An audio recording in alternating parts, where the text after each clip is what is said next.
नमस्कार दोस्तों, आप सभी का स्वागत है हमारे अपने चैनल धार्मिक कहानियों में। आज हम आपके लिए लाए हैं एक ऐसी अनोखी कहानी जो हमें जीवन का एक गहरा और सुंदर सबक सिखाती है। यह कहानी है एक ऐसे अनोखे वृक्ष की जिसमें एक ऐसे फल लगते हैं जो केवल उसी को मिल सकते हैं जिसका हृदय पवित्र हो। इस अद्भुत कहानी में हम देखेंगे कि कैसे एक व्यक्ति अपने निश्चल प्रेम और निस्वार्थ सेवा भाव से उस दिव्य फल को प्राप्त करता है।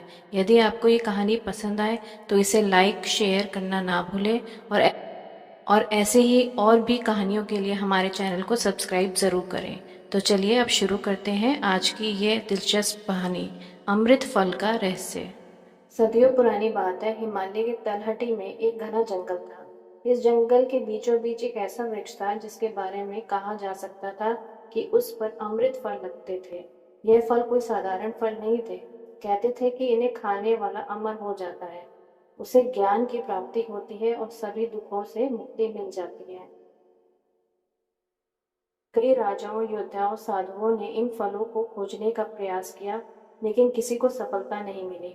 वृक्ष तो दिखता था, उसके फल भी दिखते थे, लेकिन जैसे ही कोई उन्हें तोड़ने जाता वह अदृश्य हो जाते। लोगों ने इसे दैवीय चमत्कार माना और धीरे धीरे उस वृक्ष को देव वृक्ष कहने लगे। इसी जंगल के किनारे एक छोटा सा गांव था जहां गरीबी और बीमारी आम थी। गांव में एक ऐसा युवक रहता था जिसका नाम था अर्जुन। अर्जुन बहुत ही सीधा, नेक, परोपकारी था। उसकी एक बूढ़ी और बीमार माँ थी जिसकी सेवा में वह अपना पूरा समय लगाता था। अर्जुन ने भी अमृत फल की कहानियां सुनी थी, लेकिन उसने कभी भी उन्हें पाने का विचार नहीं किया, क्योंकि उसका मानना था कि असली अमृत तो माँ की सेवा में है। एक बार गांव में भयंकर अकाल पड़ा। फसलें सूख गई, जानवर मरने लगे और लोग भूख से बेहाल हो गए। अर्जुन ने अपनी माँ और गांव वालों की पीड़ा देखकर बहुत ही दुखी हुआ। उसने सोचा, काश मैं कुछ कर पाता। तभी उसे अमृत फल की याद आई। उसने सोचा कि यदि वह अमृत फल ले आए तो वह गांव के सभी लोगों को बचा सकता है, उनकी बीमारियां दूर कर सकता है और उन्हें भूखमरी से मुक्ति दिला सकता है। इस बार उसका उद्देश्य स्वयं के लिए नहीं बल्कि दूसरों के लिए था। उसने अपनी माँ से आशीर्वाद लिया और उस देव वृक्ष की खोज में निकल पड़ा। जंगल में चलते चलते अर्जुन को एक बूढ़ा व्यक्ति मिला जो प्यास से तड़प रहा था। उसके पास थोड़ा सा पानी था जिसे उसने अपनी माँ के लिए बचा कर रखा था, लेकिन बूढ़े की हालत देखकर उसने बिना कुछ सोचे अपना सारा पानी उसे पिला दिया। बूढ़े ने पानी पिया और अर्जुन को आशीर्वाद दिया। आगे बढ़ा तो उसे एक घायल हिरण मिला जो दर्द से करहा रहा था।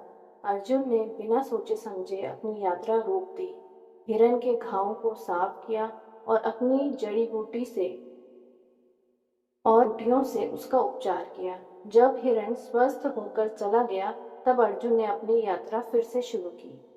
कुछ दूर चलने पर उसे एक बच्चा रोता हुआ मिला जो अपने माता पिता से बिछड़ गया था। अर्जुन ने बच्चे को तसल्ली दी, उसे अपने साथ लिया और माता पिता को ढूंढने में उसकी मदद करी। जब बच्चा अपने माता पिता से मिल गया और उनकी आंखों में खुशी देखी तो अर्जुन को एक अजीब सी शांति महसूस हुई। अर्जुन ऐसे ही कई बाधाओं और अवसरों से गुजरते हुए जहां उसने निस्वार्थ भाव से दूसरों की मदद की, अर्जुन उस वृक्ष के पास पहुंच गया। इस बार जब अर्जुन देव वृक्ष के सामने खड़ा हुआ तो आश्चर्य, फल अदृश्य नहीं हुए, वे स्पष्ट रूप से दिखाई दे रहे थे, चमक भी रहे थे और मानो उसे बुला रहे थे। अर्जुन ने हाथ बढ़ाया और बड़ी आसानी से एक फल तोड़ते ही एक दिव्य प्रकाश फैला और देव वृक्ष से एक आकाशवाणी हुई। हे पुत्र, तूने अपने निस्वार्थ सेवा, प्रेम और त्याग से यह सिद्ध कर दिया है कि अमृत फल का अधिकारी वही है जिसका हृदय शुद्ध और निस्वार्थ हो। ये फल किसी को अमर नहीं बनाते, बल्कि ये सिखाते हैं कि सच्चा अमृत तो दूसरों की सेवा और प्रेम में निहित है। अर्जुन ने फल लिया और गांव की ओर लौट चला। उसने गांव पहुंचकर वह फल सभी लोगों में थोड़ा थोड़ा बांट दिया। फल खाते ही गांव वालों की बीमारियां दूर हो गई और उनमें एक नई ऊर्जा का संचार हुआ। लेकिन सबसे महत्वपूर्ण बात यह थी कि गांव वालों ने अर्जुन से प्रेरणा ली। वे समझ गए कि सच्चा सुख और समृद्धि दूसरों की मदद करने में, प्रेम और त्याग में ही है। गांव में एकजुटता और भाईचारा बढ़ गया। लोगों ने एक दूसरे का साथ दिया। अकाल से उभरने के लिए अकाल से उभरने के लिए मिलकर काम किया और गांव फिर से खुशहाल हो गया।